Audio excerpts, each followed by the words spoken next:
बोलिए उमापति महादेव की जय। आप सभी शिव भक्तों को सोमवार के व्रत की कथा सुना रहे हैं और सोमवार व्रत करने से क्या फल मिलता है। सोमवार का दिन भगवान शिव को समर्पित है, इसलिए इस दिन भगवान शिव की पूजा व्रत करने का महत्व है और श्रावण महीने में भगवान शिव की पूजा करने से ज़्यादा महत्व बढ़ जाता है। यदि आप सोमवार के व्रत करते हैं तो आपको सोमवार व्रत कथा पढ़ना भी चाहिए और सुनना भी चाहिए, क्योंकि इसके बिना आपका व्रत अधूरा माना जाता है। आइए जानते हैं सोमवार व्रत कथा। देवों के महादेव बहुत ही भोले माने जाते हैं, इसलिए उनका एक नाम भोलेनाथ भी है और पौराणिक मान्यता के और भक्त की मन से ही की गई क्षणिक मात्रा की भक्ति से ही प्रसन्न हो जाते हैं। अगर आप भी शिव की भक्ति और कृपा पाने के लिए सावन के सोमवार का व्रत करते हो तो इस कथा से भोलेनाथ को प्रसन्न कर सकते हैं। कथा इस प्रकार है। एक बार किसी एक नगर में एक साहूकार था। उसके घर में धन की कोई कमी नहीं थी, लेकिन कोई संतान न होने के कारण वह बहुत दुखी था। संतान प्राप्ति के लिए वह हर सोमवार को व्रत रखता था और पूरी श्रद्धा के साथ शिव मंदिर में जाकर भगवान शिव और माता पार्वती की पूजा करता था। उसकी भक्ति देखकर एक दिन मां पार्वती प्रसन्न होकर भगवान शिव से साहूकार की मनोकामना पूर्ण करने का निवेदन किया। पार्वती जी के आग्रह पर भगवान शिव ने कहा कि हे पार्वती, इस संसार में हर प्राणी को उसके कर्मों का फल मिलता है और जिसके भाग्य में जो हो उसे भोगना ही पड़ता है। लेकिन पार्वती जी ने साहूकार की भक्ति देखकर उसकी मनोकामना पूर्ण करने की इच्छा व्यक्त की। माता पार्वती के आग्रह पर शिव जी ने साहूकार को पुत्र प्राप्ति का वरदान तो दिया, लेकिन उन्होंने बताया कि यह बालक 12 वर्ष तक ही जीवित रहेगा। माता पार्वती भगवान शिव की बातचीत को साहूकार सुन रहा था, इसलिए उसे ना तो इस बात की खुशी थी और ना ही दुख। वह पहले की भांति शिव जी की पूजा करता रहा। कुछ समय के बाद साहूकार की पत्नी ने एक पुत्र को जन्म दिया। जब वह बालक 11 वर्ष का हुआ तो उसने पढ़ने के लिए काशी भेज दिया था। साहूकार ने पुत्र के मामा को बुलाकर उसे बहुत सारा धन देते हुए कहा कि तुम इस बालक को काशी विद्या प्राप्ति के लिए ले जाओ। तुम जो रास्ते में यज्ञ कराते जाना, वो ब्राह्मणों को भोजन दक्षिणा देते हुए जाना। दोनों मामा भांजे इसी तरह यज्ञ कराते और ब्राह्मणों को दान दक्षिणा देते काशी नगरी निकल पड़े।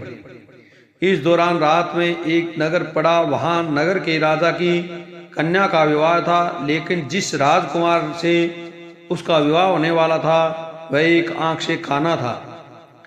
राजकुमार के पिता ने अपने पुत्र को काना होने की बात को छुपाने के लिए सोचा क्यों न उसने साहूकार के पुत्र को दूल्हा बनाकर राजकुमारी से विवाह करा दूं।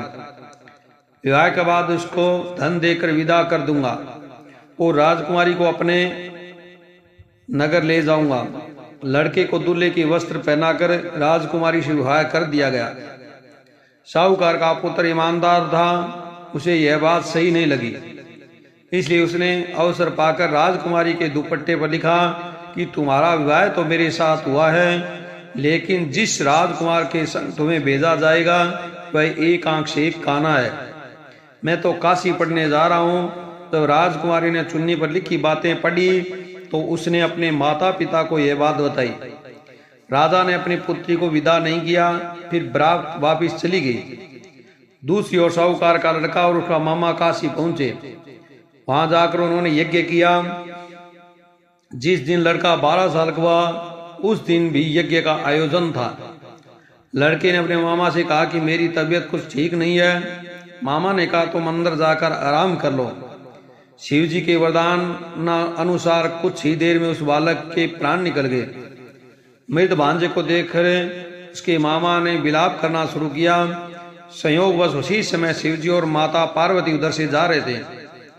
जब पार्वती माता ने भोलेनाथ से कहा, स्वामी मुझे इसके रोने के स्वर सहन नहीं हो रहा है, आप इस व्यक्ति के कष्ट को अवश्य दूर करें। तो शिवजी मृत बालक के समीप गए तो वह बोले कि यह उसी साहूकार का पुत्र है जिसे मैंने 12 वर्ष की आयु का वरदान दिया था।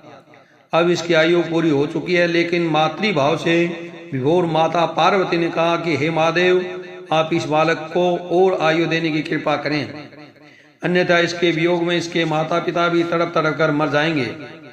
माता पार्वती के पुनः आग्रह पर भगवान शिव ने उस लड़के को जीवित होने का वरदान दिया। शिव जी की कृपा से वह लड़का जीवित हो गया। शिक्षा पूरी करके लड़का मामा के साथ अपने नगर की ओर वापस चल दिया। दोनों चलते हुए उसी नगरी में पहुंचे जहां दोनों उस नगर में भी उन्होंने यज्ञ का आयोजन किया। उस लड़के के ससुर ने उसे पहचान लिया, महल में ले जाकर उसकी खातिरदारी की और अपनी पुत्री को विदा किया।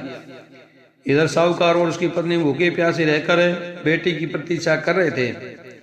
उन्हें प्रण कर रखा था कि यदि उन्हें अपने बेटे की मृत्यु का समाचार मिले तो वह भी प्राण त्यागें, परंतु अपने बेटे के जीवित होने का समाचार पाकर वह बेहद प्रसन्न हुए। उसी रात भगवान शिव ने साहूकार के स्वप्न में आकर कहा, हे श्रेष्ठी, मैंने तेरे सोमवार के व्रत करने और व्रत कथा सुनने से प्रसन्न होकर तेरे पुत्र को लंबी आयु प्रदान की है। इसी प्रकार जो कोई सोमवार व्रत करता है या कथा सुनता है और पढ़ता है, उसके सभी दुख दूर होते हैं और सभी की मनोकामनाएं पूर्ण होती है और भगवान शिव की कृपा प्राप्त होती है और भगवान शिव आयु, आरोग्यता, धन धान्य प्रदान करते हैं। तो इस प्रकार भगवान शिव की आराधना अवश्य करें। पूरी शंकर भगवान की जय।